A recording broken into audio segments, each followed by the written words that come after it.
March 7th, 1983, Northern Michigan, a cold lake, a teenage party, and a young man who vanished into the stillness. This is the strange disappearance of David Robert Gionet, an 18-year-old who walked away from a party and has not been seen since.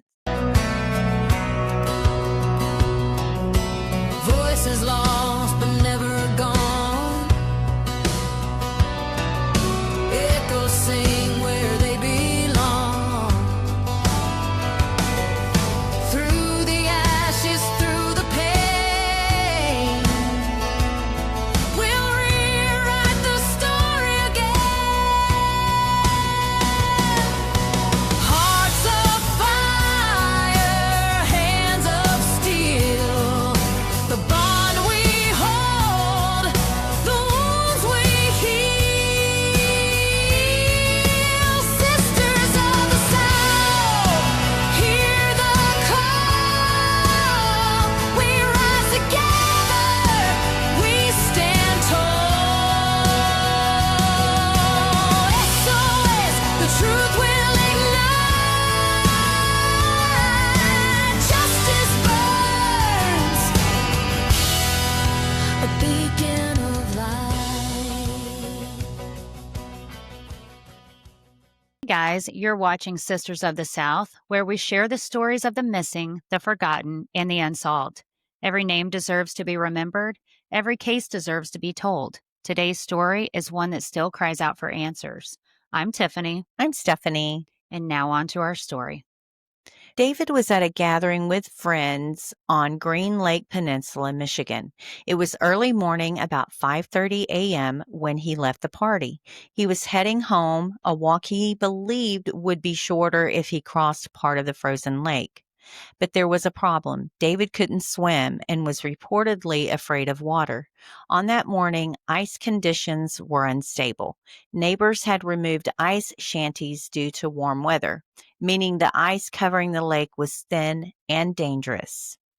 After he left, David never made it home. His intended shortcut turned into an unsolved mystery.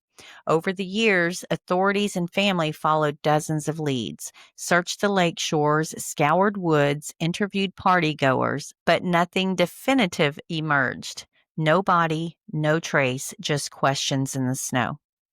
David was just 18. He had his life ahead of him. His disappearance highlights dangerous risks many underestimated. Walking alone at dawn, unstable frozen water, decisions made in darkness. Additionally, because David could not swim and ice conditions were risky, it raises chilling what-ifs. Was he pulled into the water? Did animals or elements take their toll? Did someone else see something but never came forward? In recent years, Michigan State Police reopened David's case. New information has surfaced. Witnesses, recollections, environmental data, and old interviews were being re-examined. Investigators are revisiting every detail: the ice conditions that day, the party timeline, who David was seen talking to. Theories that were once dismissed are being looked at again. At the time of his disappearance, he wore glasses, he has hazel eyes, and he had longer brown hair at the time.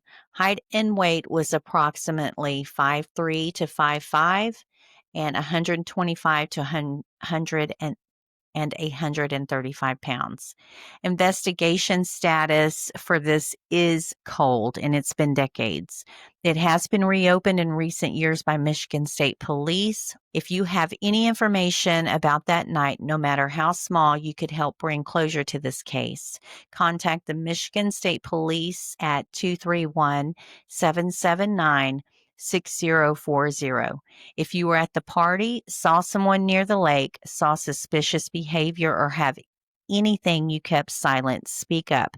Your tip could solve a mystery that's been nearly 4 decades old. David Robert Gionet's name deserves to be remembered. His family deserves answers and justice. Whatever shape it takes, it deserves a chance. Okay, guys, before we move on, we would like to take a little break to tell you about our friends and vendor over at SoFly, and I'm going to let Stephanie tell you all about them now.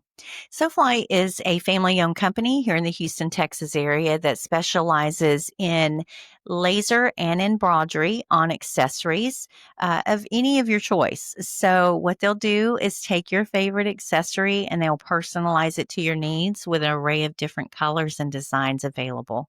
So we're going to drop a video to show you just how badass they are. So here we go.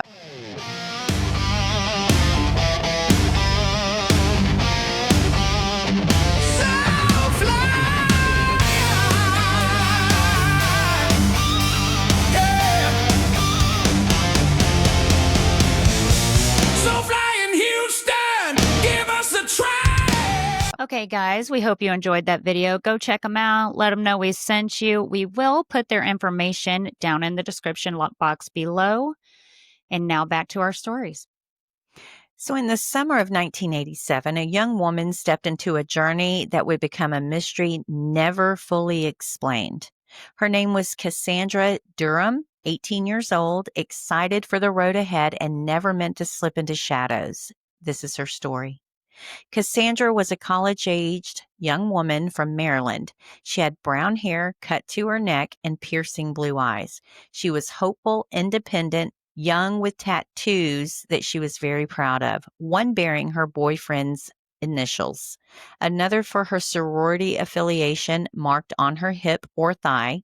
She carried a small black purse with her on that trip. In August 1987, Cassandra and her boyfriend set out for Roscommon County, Michigan. They were believed to be driving a 1980 Honda Civic station wagon.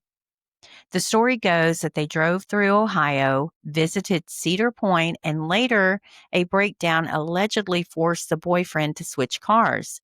Cassandra's father maintains that she never returned home from that trip. Yet for decades, the trail has been cold. No confirmed sightings, no solid explanation.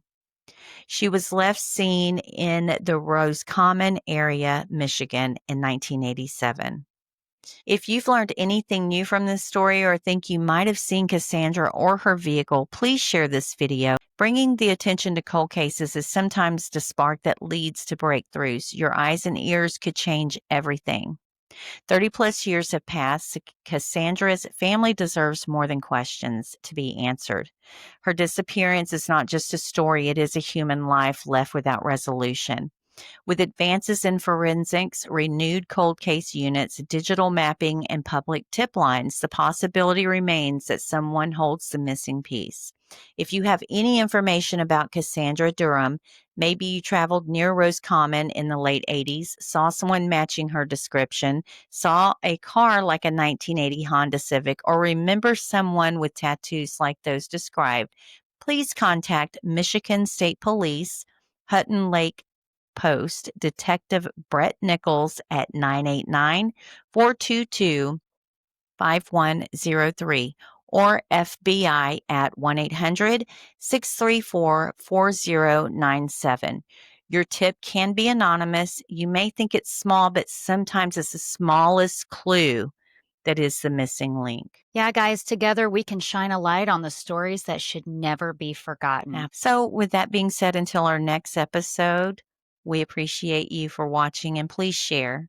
Thanks, guys. Thank you. God Bye. bless. Bye.